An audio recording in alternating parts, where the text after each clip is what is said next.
Wingman Joker, thank you for listening to this channel and please support the channel. Please subscribe. Chapter 431, Something Not Right. Boom. In a grand palace built on a high tower that faced the sun, the space shook. Slowly, a young man materialized out of thin air, barely taking 2 steps before collapsing to the ground. My lord, you are injured, one elf maid gasped as she ran toward him, but then paused as the heat emanating from him almost burnt her. My lord. Zeno ignored her as he slowly stood up and began to walk forward, allowing the maids to notice the damage that was rapidly healing.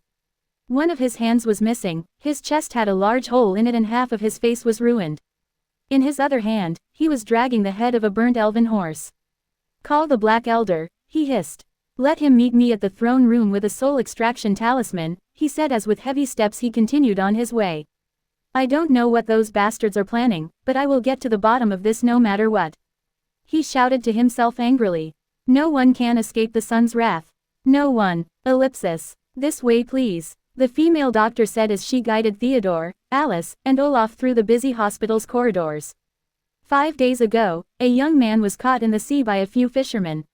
She explained. They took him into a hospital where the local police did a run on his fingerprints. This triggered an alert in the family database system, allowing us to locate him and then bring him here where we ran many tests on him to confirm his identity and check his situation, she quickly explained.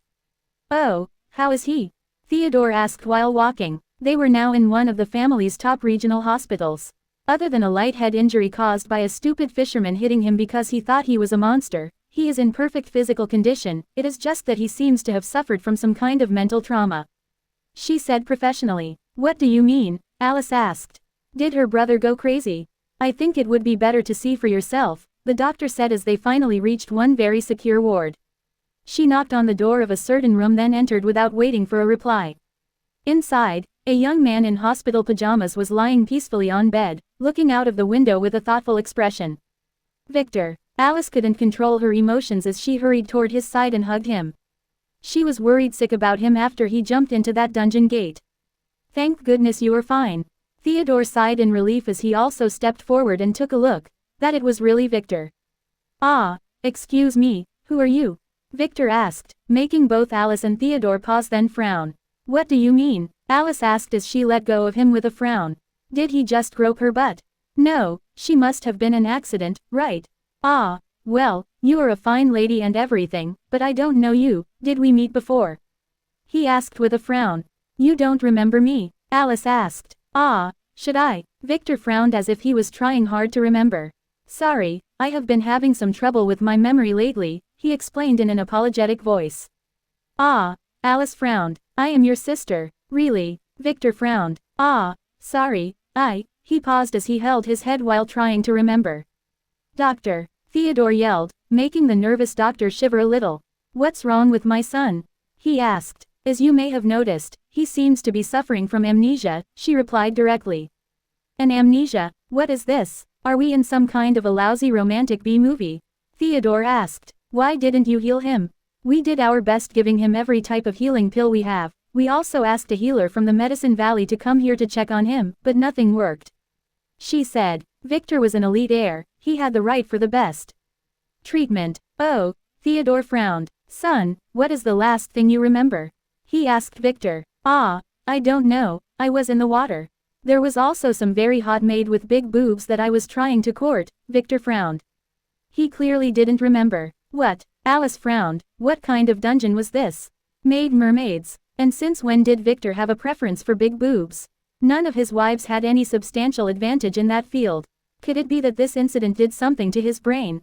Theodore felt the same, but he was thinking about the little girls in the mansion. Something didn't feel right. This was not important. Victor's preferences were not something he should peek at as his father. Doctor, did you find the cause? He asked. My preliminary diagnosis is that he might have experienced something really horrific. The Medicine Valley healer didn't agree. He suspected it might be the effect of some curse or a skill. Oh, did you do a curse identification test? It came all negative, no curses.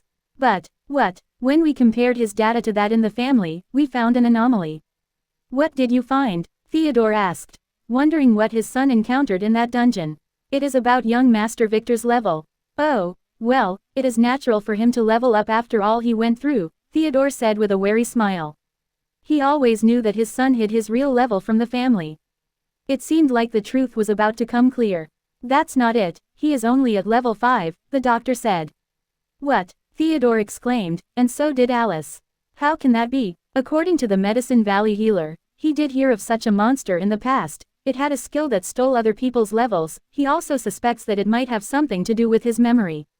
The doctor said. What? Such a thing exists? Theodore frowned and looked at Alice.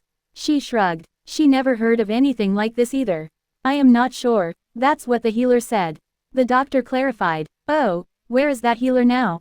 Theodore asked. Ah, he was in a hurry and left. It was an accident that he was passing through the city, the doctor said, quickly fumbling to take out a golden card. This is the card he left. Master Iberian. Theodore frowned. Who the fuck was that? Ah, I heard of him. He is one of the best, but having a kind of an eccentric personality made him have a lot of enemies, so he usually travels around in a low-key manner. It is usually a little hard to get hold of him when someone needs him most. Olaf interjected. That card can be used to call him, it is very precious. Oh, regardless, Theodore said, putting the card in his storage ring after taking a look at it and planning to check on that guy later. Did Iberian say anything about healing Victor? Ah, yes, he suggested that we should let him return to his home and try to integrate him with his familiar surroundings, the doctor clarified. We agree with that opinion as this might truly help him. The doctor said. I see, Theodore sighed, and then a random thought crossed his mind. You said earlier that all his tests were perfect? He asked. Yes, all his data are within the normal averages and other than a slightly decreased metabolism rate, they match the old data in the database. The doctor frowned. So did Olaf. Is there anything you want us to check? Oh, not really, Theodore hesitated for a moment and said. It is just that I would have expected him to have gained something in that dungeon. He casually decided to not tell the truth. He was wondering about Victor's upgraded bloodline. It felt very strange for the doctor not to notice the strange color of the blood. Lara's was now a little less purplish with a silvery sheen too. There are too many possibilities to consider, so he needed to make his own assessment later. It was too early to reveal the upgraded bloodline. Ah, we are not sure about that, the doctor said as Olaf squinted his eyes. I see, Theodore hesitated. Who else knows about Victor's current condition? No one other than the staff here, we were waiting for Master Theodore to come. The doctor clarified. Good, keep it a secret for a few days, Theodore sighed, looking at Victor, who was looking back at him with a frown. Don't worry, everything will be fine, he said with another sigh. Master Olaf, I think there will be no need for a briefing, he turned and told Olaf who stood politely to the side. Of course, I understand. Olaf quickly replied. He felt that something was wrong with Theodore's ration earlier, but he couldn't tell what. He needed to investigate this carefully. Also, can you do me a favor? Theodore suddenly asked. You don't want me to report his current condition to the family? Olaf asked. Yes. Theodore nodded directly, glancing at the doctor who nodded. I can do that for a week, but Mistress Anne must be informed immediately. Olaf sighed. She cares a lot about young Master Victor. Fine, Theodore sighed. I owe you one. Not at all. It is my duty. Olaf bowed, shooting Axel, who consumed the memory-erasing potion earlier, and inspecting glare as his mind raced. There must have noticed something, but it was not enough to reveal that this Victor was a fake. He must hurry and find out how to close any holes in the plan. Ellipsis. At the same time in a place far far away, a sleepy girl opened her eyes. Where is this? In a strange wooden hut, Meryl, who sat up abruptly and began to look around, asked. We are inside an artifact. It is like a storage ring, but can house people and animals. The one who replied was Victor, who was sitting on a large couch as two scantily dressed elf slave girls gave him a massage. There was that little girl Amira too, napping beside him like a kitten. Victor, where is Massel? She asked immediately as she looked around. He is fine, locked away in a cell, Victor sighed. What? Why? She asked in a worried voice. Don't worry, you will meet him later, but we have to make some things clear. Let me ask you first, do you know who that general who came to the mansion earlier with Massel was? Victor asked directly. Ah, His Highness, the Sun Lord. Meryl, who was not stupid at all, said nervously. Exactly, don't call us honorifics when you call him, he is just a piece of shit, how dare he kill my faithful donkey? Victor scolded. Donkey. Massel frowned, she was not familiar with that term. The elven horse. Oh, regardless, to tell the truth, what happened earlier was my worst expected scenario, Victor sighed. Last night, when I came to the mansion, I planned to take you away directly, but the moment I heard that Masel was in the palace, I knew I couldn't do that, as he would be in a lot of trouble if you disappeared all of a sudden, having to yet clarify the best results with his father and such, Victor said. You would never agree to that. Meryl nodded. Back then, I had a really bad hunch, so just in case I made some preparations to extract you guys if things were to go south, it seems like I was right. Ah, Meryl frowned, not knowing what to say. About Masel, earlier, he was acting like a bitch in heat in front of Zeno, right? Victor asked. Ah, I would not use those exact words, but yes, Meryl said nervously. She didn't feel comfortable talking about her young master that way, but it was true. That's why I locked him away for his own safety. I owe the guy for helping me find you, and I am sure you owe him a lot too, so I don't want him to die, Victor clarified. Die, Meryl frowned. I discovered this by accident, but it seems like all Sun Elves have a kind of bloodline curse that makes it impossible for them to betray the Sun Lord, they can't even talk badly about him. It is like the slave curse you had but on steroids. Ah, Meryl was surprised. She already knew that all slaves in the Sun Elves' kingdom had to be branded by a curse to ensure their obedience. Wait, the elves themselves had the curse? She asked. The two slave elves also looked at Victor in surprise, waiting to hear his answer. Yes, that's why I believe Masel didn't feel anything was wrong when he told Zeno about me. He had no idea that both of us would be doomed if that bastard managed to catch us. Zeno would definitely take you to the pits because of your new bloodline. Oh, Meryl frowned. This made sense. She shivered just thinking about what could have happened. She clearly felt the desire to possess when the Lord looked at her. This curse. It is different from yours, it is in their bloodline, not a status abnormality. If not, I would have already removed it from Masel as I removed yours. What? You removed my curse? Meryl asked as he opened her status window. The cursed symbol was no longer there. How? She heard that only the king and the lord could remove those. I had a rare SSS rank dispelling talisman that I got by chance. He casually lied. Breaking a system curse with his authority was trivial. The problem now is that we have to keep Masel locked up. We can't let him out as the Sun Lord might feel his presence, we can't tell him the truth as that might cause the curse to activate, and we can't send him back to the kingdom, as the Sun Lord would definitely not forgive him. Then you plan to keep him locked up for good? Meryl frowned. No, not that long. If I can't find a way to remove his bloodline curse, I plan to bring him back with you to our original world, he said. There I am sure the Sun Lord would never reach him.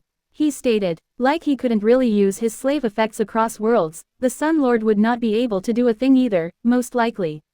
Ah, Meryl frowned. This was too much to take in.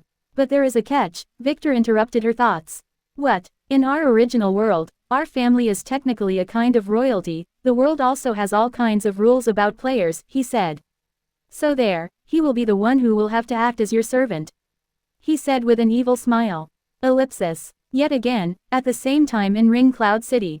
Damn it, Christopher, the formal leader of Justice Ring, who was at the moment locked in a dark humid cell with all kinds of people, cursed as he watched a young boy get dragged away by the guards. He remembered the kid, he was a pickpocket whom he arrested a couple of weeks ago and handed to the custodians to fix him up. During the last week, he learned how mistaken he was. Mona was right, the custodians were not good guys at all. They were some kind of organization that researched turning people into monsters. The same kind they fought occasionally. Those monsters were just test samples who were released by the custodians to do something and went berserk for some reason or another. All the info he got was from what prisoners like him said and what he heard those scientists talk about when they lazied around every now and then. For them, him and the others were just lab animals. Monsters, he yelled as he banged the bars. The boy was never going back. Not this time. This was going to be his 7th experiment, and those guys would surely inject that green serum in him now after they made his body adapt to it during the past few weeks. He and the rest of his friends had already gone through this once, and the pain was unbearable. Shit, sit down young man, there is nothing you can do, an old man who sat in the cell's corner said. I am just worried about my friends, Christopher said. Tala and the others were in other cells. He only met them once since they were brought here, and it was right before they injected that nasty white liquid that came out of a large worm in them. There is no use in worrying, you just need to save your strength and survive. Remember, only 1 out of 10 manages to finally live and become a slave. a momentous slave to serve those bastards. It is better than dying, the old man sighed. At least you will be able to take revenge on those nasty justice ring brats who caught us. I will fuck all of them, boys and girls. He spat as he licked his lips. Ah, right, Christopher quickly remembered that this guy was a known rapist whom they caught 2 months ago.